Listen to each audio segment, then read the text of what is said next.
Dalagang Filipina or the Filipina Maiden.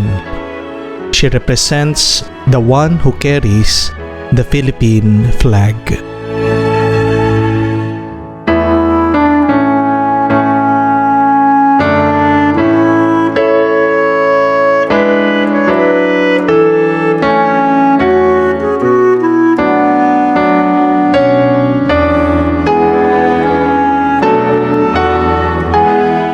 Reina Banderada, or the Queen with the Banner. She is a young lady dressed in a long red gown, carrying a yellow and white flag. She represents the arrival of Christianity.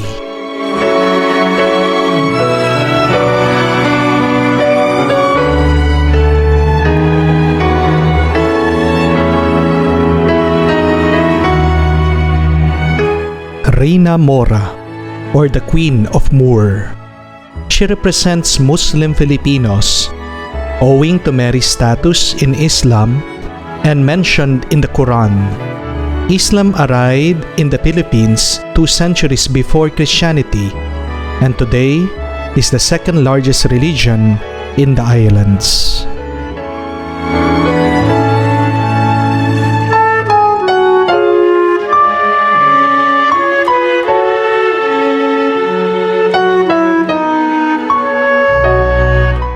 Reina Fe, or the Queen of Faith. She symbolizes faith, the first of the theological virtues. She carries a cross.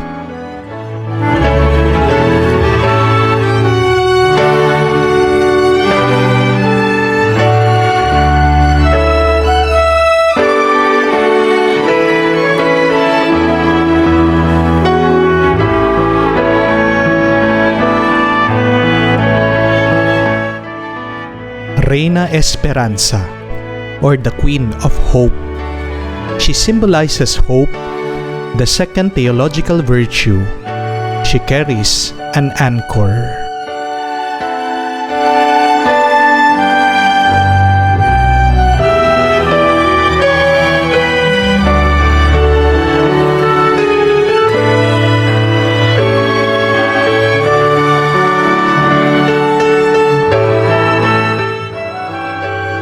Reina Caridad, or the Queen of Charity. She symbolizes charity, the third theological virtue. She carries a red-colored heart.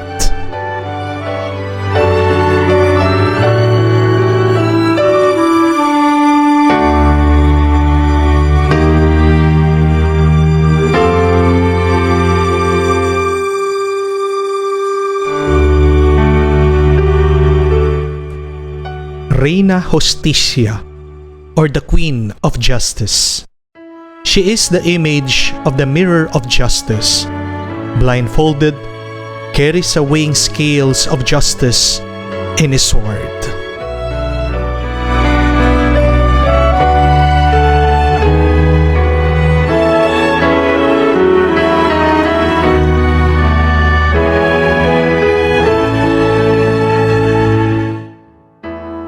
Reina Abogada, Queen Advocate.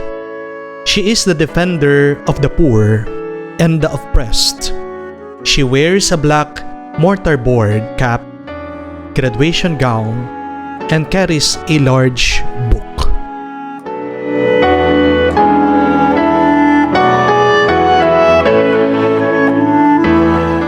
Reina Sentenciada, Queen Convicted. She has her hands bound by a rope or iron. She stands for the early Christians, especially the virgins, who were martyred for the faith. She is sometimes accompanied by 2 Roman soldiers, representing Judith, sentenced for killing Holofernes, and convicted innocents. Reina Judith, Queen Judith. She is holding in one hand a bloodied sword, and in the other the severed head of Holofernes, and symbolizing triumph of womanhood. She represents the biblical widow Judith of Bethulia, who saved her city from the Assyrians by slaying the cruel Holofernes.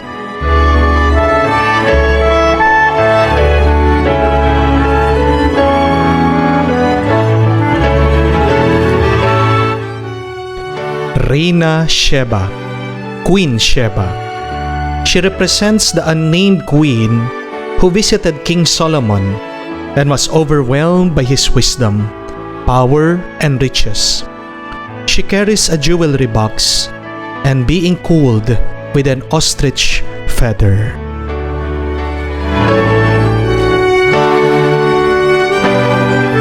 Reina Esther, Queen Esther.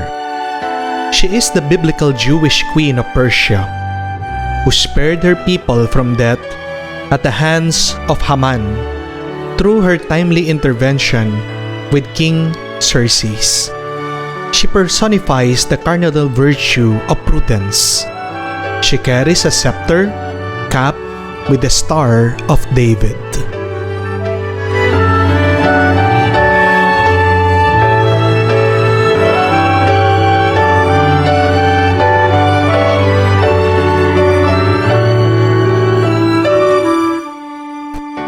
Eve. Escorted by Adam, they are holding a branch of apple. They manifest the fall of mankind and the need for a creator to redeem mankind.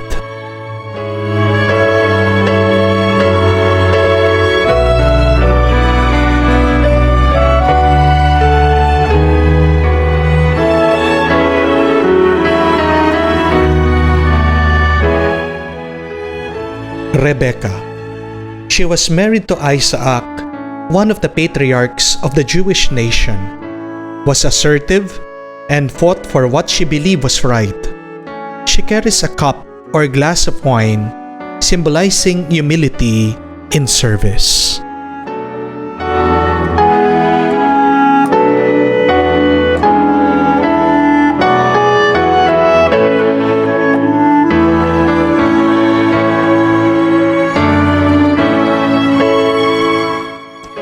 Deborah.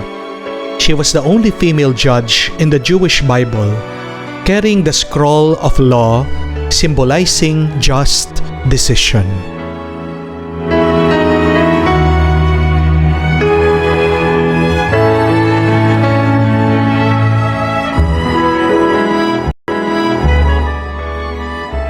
La Samaritana, the female Samaritan.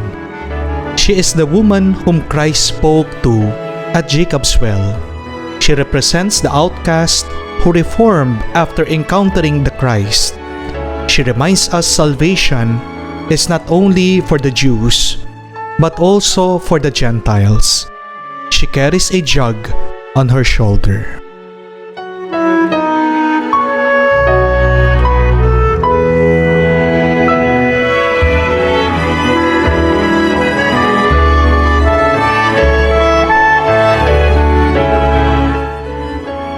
Martha and Mary of Bethany, the sisters of Lazarus, the man who Jesus resurrected from the dead.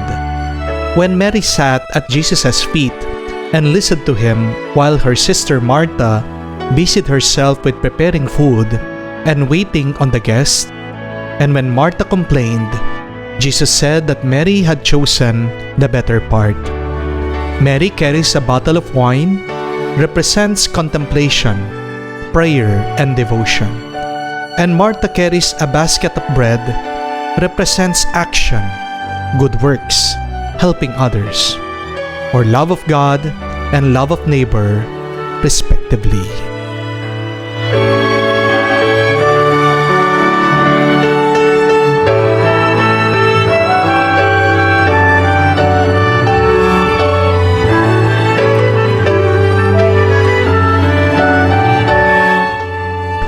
Veronica, the woman who wiped the face of Jesus. She bears her veil, which has 3 imprints of the holy face of Jesus instead of 1.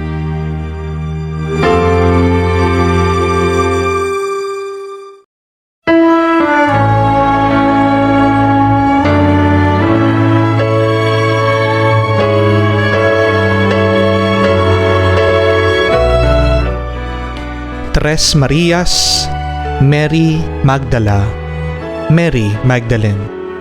She carries a bottle of perfume, as Catholic tradition once conflated her with Mary of Bethany, who wiped Jesus' feet.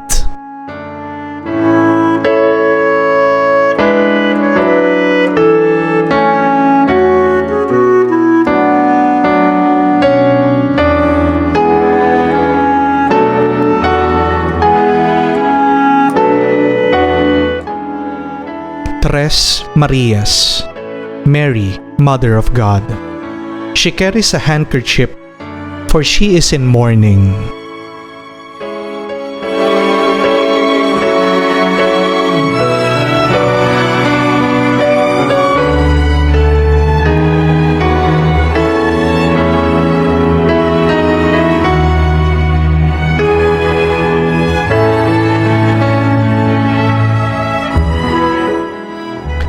Tres Marias, Mary, Mother of James.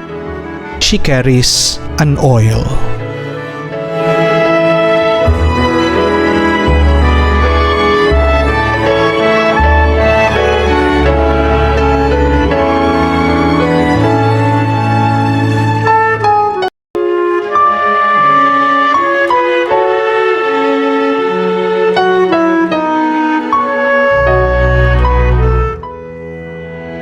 Divina Pastora, Divine Shepherdess. She symbolizes the guide of all Christians and holding a shepherd's staff.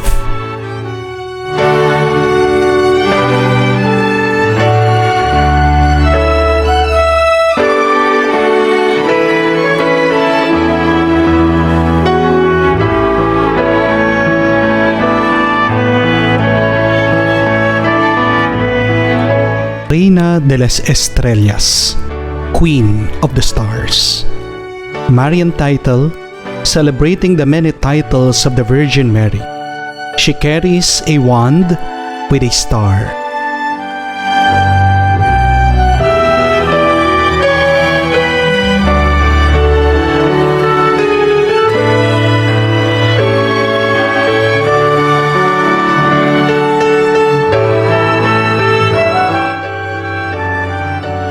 Reina de los Ángeles, Queen of Angels. A Marian title celebrating the many titles of the Virgin Mary. She carries a bouquet of white flowers, escorted by angels.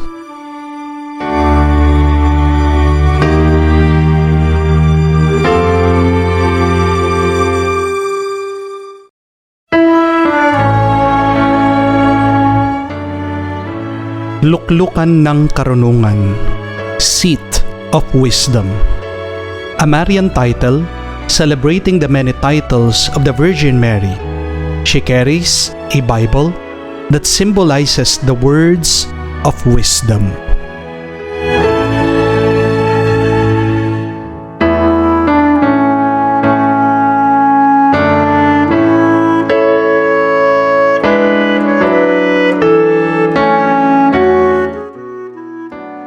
Susi ng Langit, Key of Heaven.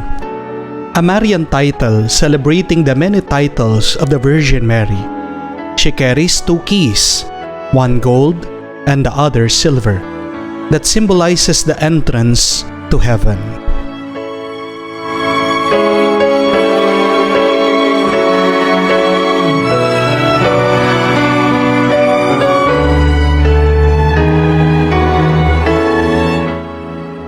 Rosa Mystica, Mystical Rose.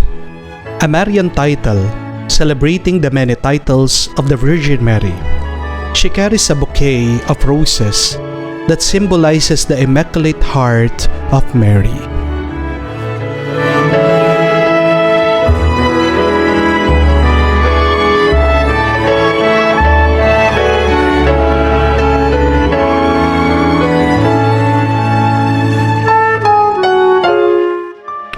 Reina Dela Paz, Queen of Peace.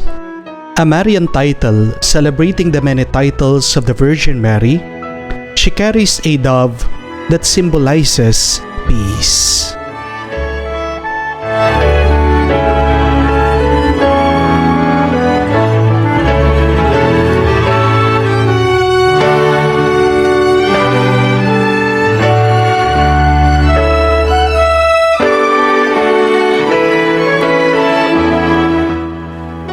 Reina Candelaria, Queen of Candles. A Marian title celebrating the many titles of the Virgin Mary, she carries a long lit taper that symbolizes purification of Mary.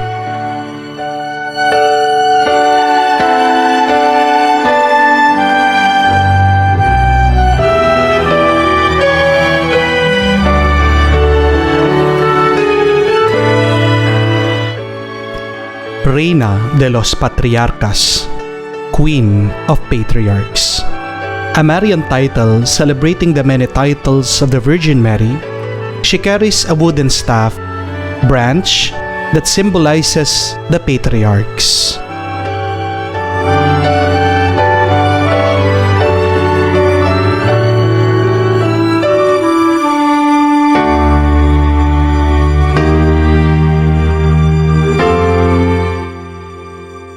Reina de los Profetas, Queen of Prophets. A Marian title celebrating the many titles of the Virgin Mary. She carries an hourglass that symbolizes the prophets.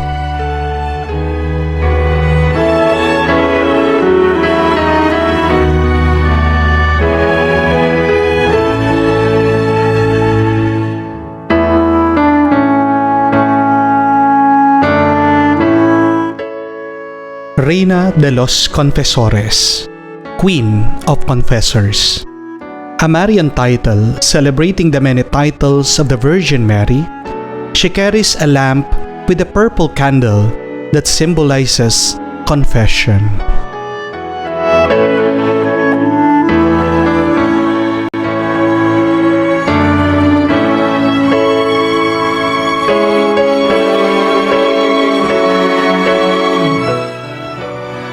Reina del Santísimo Rosario, Queen of the Most Holy Rosary.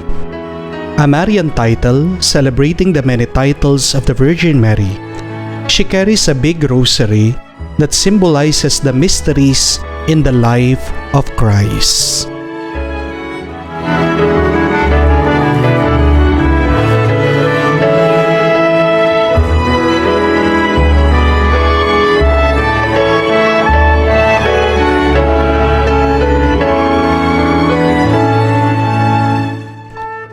Reina de los Apóstoles, Queen of Apostles.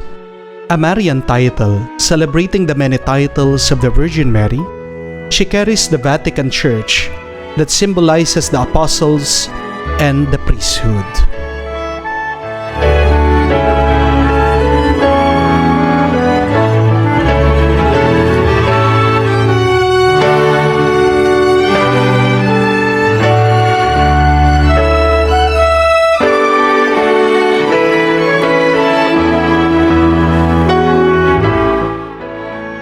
Reina de los Santos, Queen of Saints.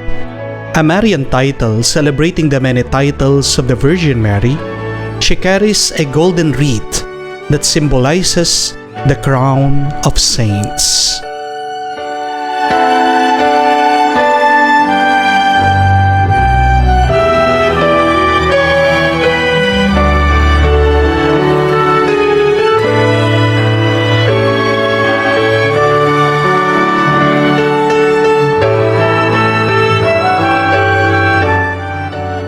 Reina del Cielo, Queen of Heaven. A Marian title celebrating the many titles of the Virgin Mary, she carries a flower and is accompanied by two little angels.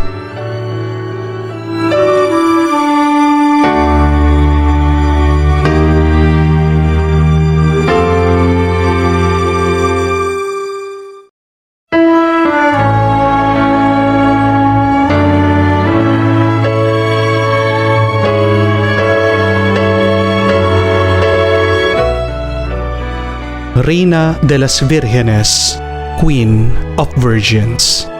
A Marian title celebrating the many titles of the Virgin Mary.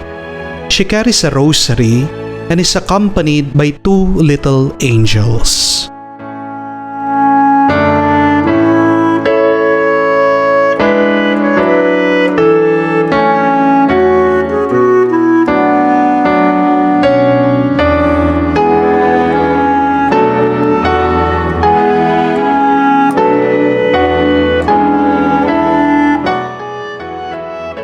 Reina de las Flores, Queen of Flowers. A Marian title celebrating the many titles of the Virgin Mary. She carries a bouquet of flowers that symbolizes femininity.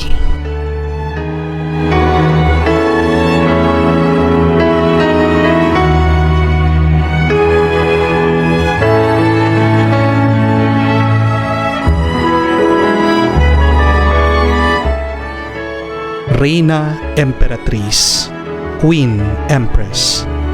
The name of Saint Constantine's great mother, Helena. The title Emperatriz is derived from the Latin words Augusta Imperatrix, an honorific title given by the emperor to his mother. She wears a long red cape and carries an orb.